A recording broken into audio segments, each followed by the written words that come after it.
വയോജനങ്ങളുടെ മാനസിക ഉല്ലാസത്തിനായി കപ്പൽ യാത്രയൊരുക്കി Vendore golden age care. വെണ്ടോറിൽ നിന്നും 50 പേരാണ് യാത്രയിൽ പങ്കെടുത്തത്. യാത്രയുടെ ഫ്ളാഗ് ഓഫ് കർമ്മം വെണ്ടോർ സെന്റ് മേരീസ് പള്ളി വികാരി ഫാദർ ലാസർ താണിക്കൽ നിർവഹിച്ചു. 5 മണിക്കൂറോളം കൊച്ചിയിൽ കപ്പൽ യാത്ര നടത്തി.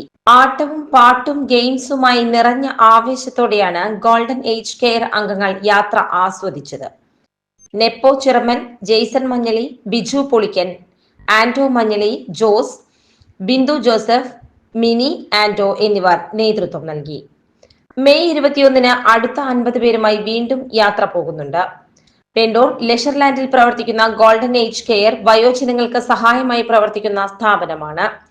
മെഡിക്കൽ ക്യാമ്പ്, വിനോദപരവും ആഘോഷപരവുമായ പരിപാടികൾ, നിയമസഹായം തുടങ്ങിയ നിരവധി സേവനങ്ങളാണ് ഗോൾഡൻ ഏജ് കെയർ നൽകി വരുന്നത്.